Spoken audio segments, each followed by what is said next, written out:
So here we have a very nice looking Fender Telecaster. This is a made in Mexico Telecaster. Yep.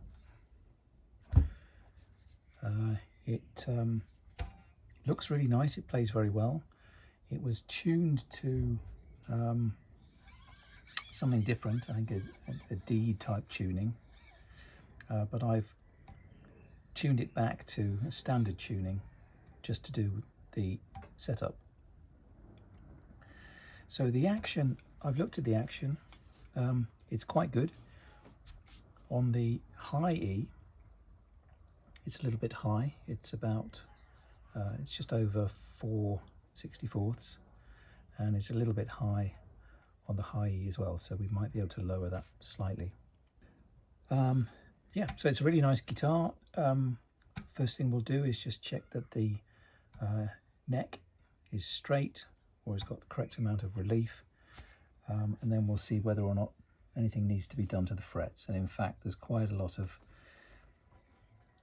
groove in the frets from the 1st, 2nd, 3rd, 4th, 5th, yep, all the way up to about the 7th or 8th fret and beyond. So it could do with a little bit of a fret level. I've already looked at the intonation with these old strings, and it's roughly correct, but I'll check it later. So let's get started.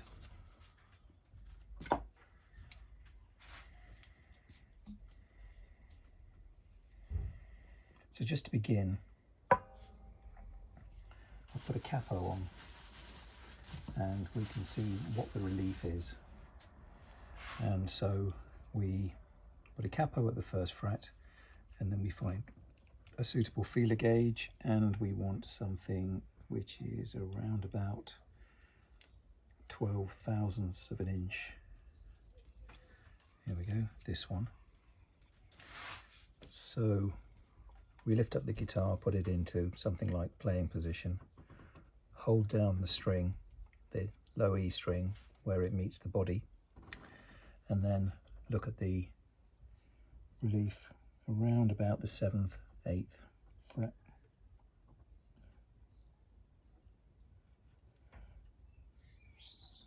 And it looks really good. So I would say that's about spot on. Can have a look on the other side as well. It's a bit harder to do. Yep, looks fine. So with the strings on and at tension, it appears to have the correct amount of relief. So what we need to do is to take the strings off, check that the fretboard is level with the strings off. If it's not level, we need to adjust the truss rod. The truss rod in this case is down here where the neck meets the body. So we'll straighten the neck if it needs it and then start leveling. Okay.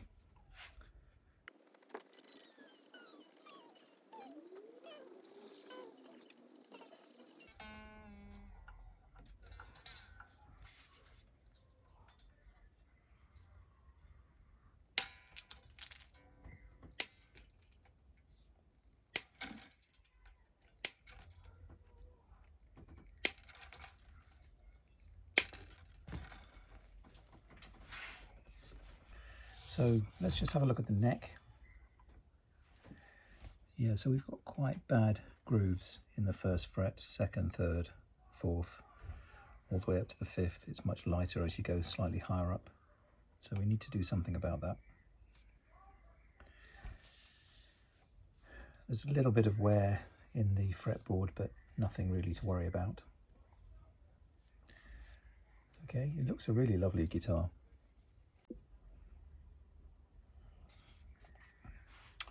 So I was going to take the neck off, and then I thought, well, before I do that, I'll just check to see whether or not the neck is straight without me having to adjust the truss rod, because if I don't need to adjust it, then why would I? So it looks pretty straight to me. So how do we check that? Well, we can use a very thin feeler gauge. This is just 0.08 of a millimeter, or 0.03 of an inch, and we can just see whether or not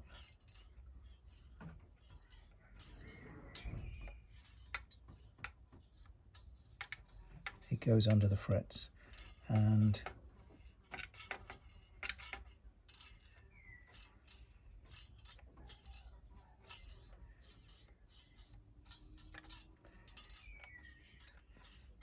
well, it doesn't really go under, possibly slightly.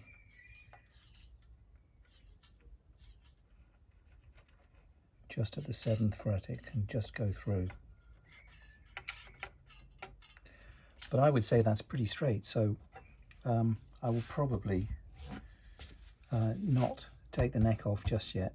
I may change my mind later when it comes to dressing the frets, but we'll see.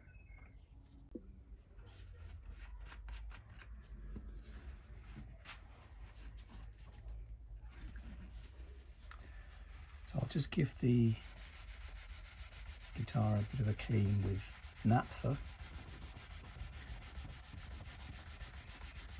This is very good for getting rid of grime. It dries very quickly and it doesn't affect the finish on guitars. So it's pretty gentle, but it's a good cleaning agent. It's basically lighter fluid.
There was no issue with the frets reported. I've just checked it with the fret rocker and they all seem very good. So next step is to just put some marker over the top.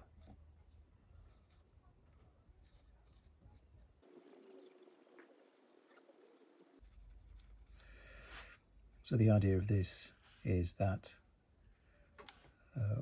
when you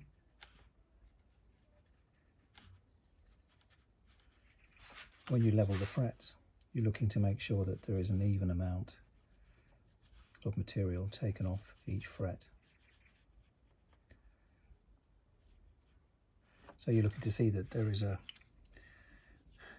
each fret has something taken off it, and if that's the case, then they should be level. So in this case, we're going to have to go a little bit further because we've got to get through these grooves that have been worn into the frets. So we'll have to go. We'll have to take a little bit off, but it's not too bad. So we should be able to get through it okay. So I just need to be careful of the nut.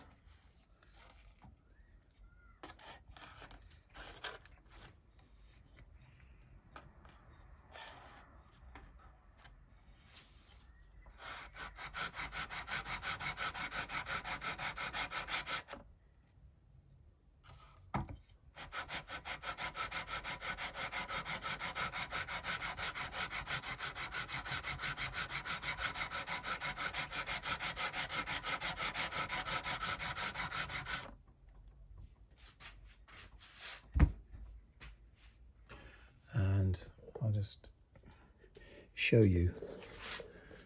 You can see where the problem is. So here where we've got grooves worn in, now you can see that we're leveling the fret, but we haven't gone far enough yet. We've got to get rid of the grooves.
I think by the time I've crowned these, they'll be flat. There's a little bit of marker still left here, but it's basically okay.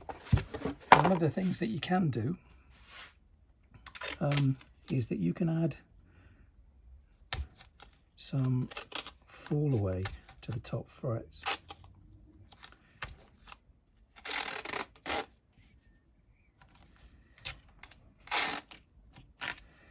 And the idea behind this is that it can reduce choking when bending up at the higher end. So what you do is you just protect the frets above the 12th fret, and then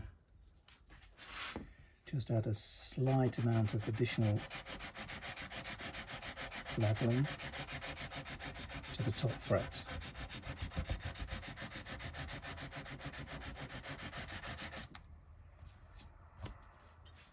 Alright, so the next thing is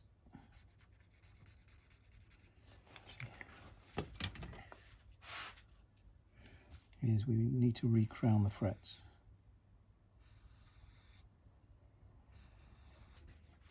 Okay, so this is my crowning file. It's relatively new, but I quite like it. It's certainly easy to use. I'm not sure that it gives the best results, but it certainly works, and we'll start off with this.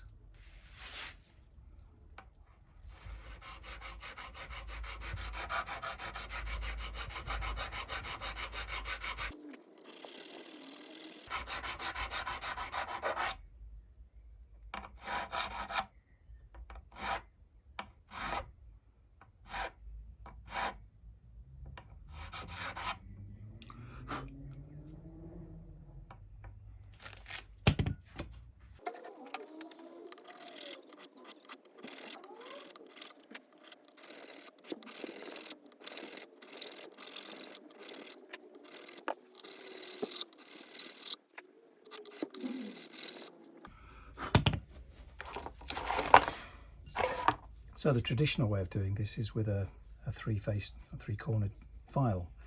And actually, because these frets are quite wide, this works a little bit better. I can get a thinner line than this. You can't really choose the thickness with this, but you can with this. So I'm doing a bit of it with the file and then just finishing it off with this because that has a slightly smoother end finish.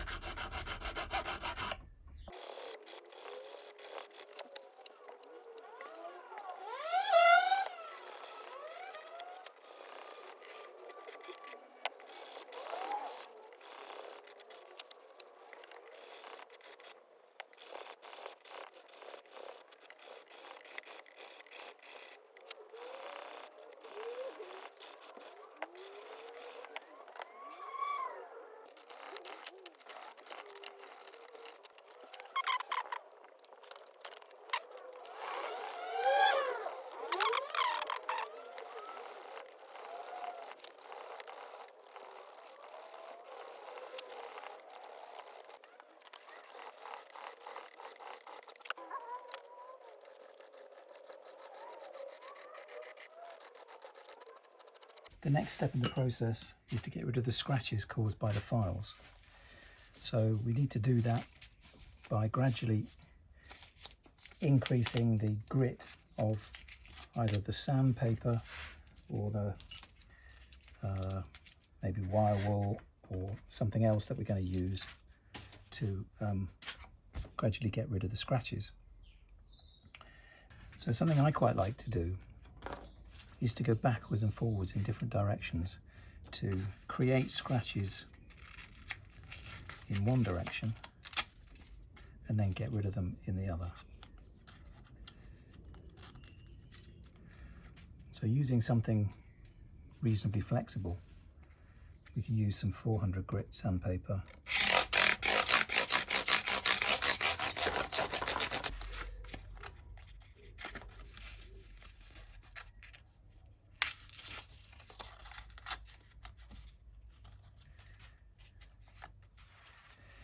So this is a fret eraser. I don't really like them very much, but they do work quite well if you put a piece of sandpaper over and just use the groove that's been rubbed into the eraser as a way of supporting the sandpaper.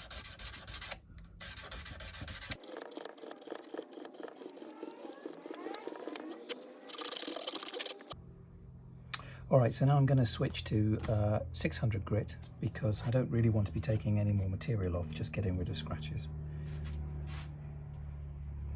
Okay, this is now 600 grit.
Let's just check we've got some neck relief. So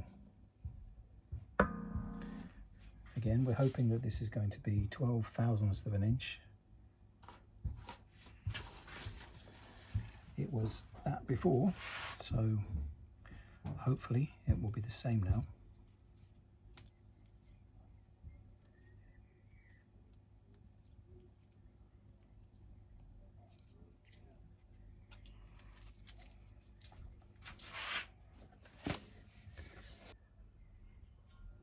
Yep, looks perfect. So when we put the strings on, it just bends the neck enough to give some relief around about the 7th fret. All right, so the next thing we need to do is we need to check the string height.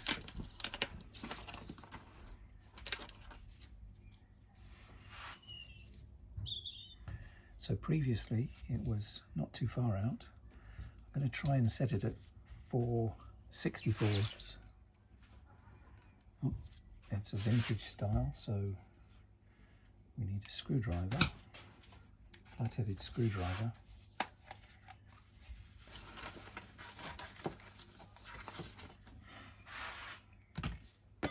So the guitar has a radius fretboard, and we need to make sure that the strings follow that radius. So each string should be the same height of 4/64. So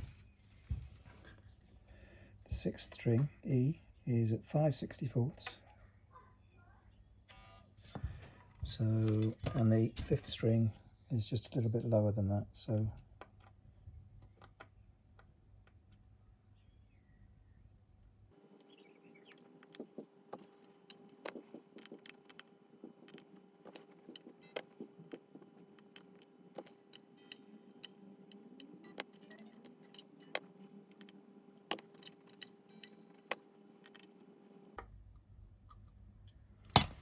the B string and the E string are a little bit low.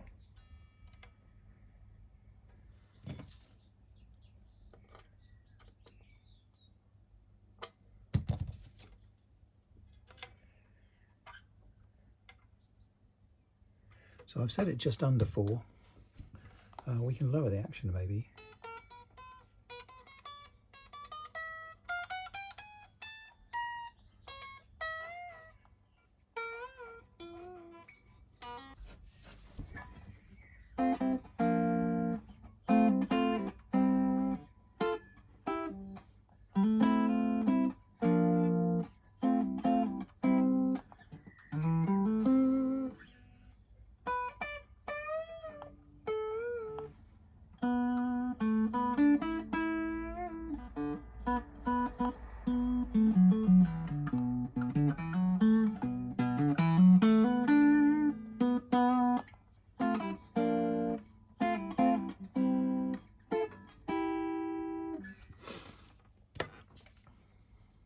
Okay, seems nice. I think the action can go lower, but we'll set it up for standard specifications for now.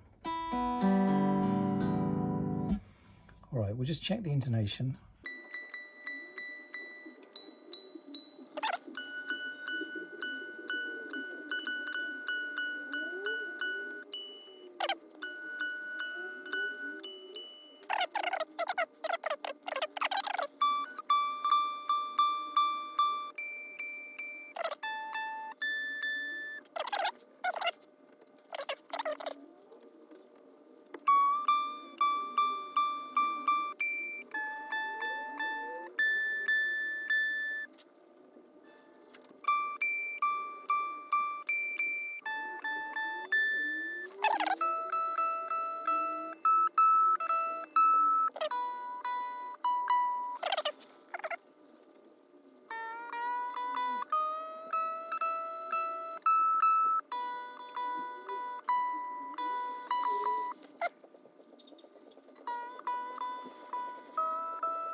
Okay, I think that's close enough.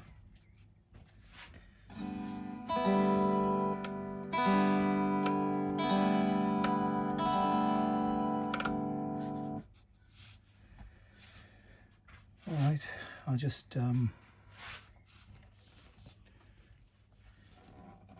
see what the string height is now.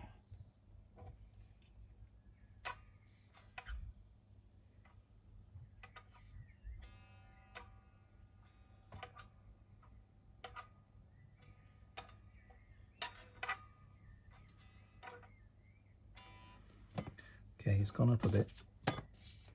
So changing the intonation has just changed the height of the string slightly.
Okay, nice, done.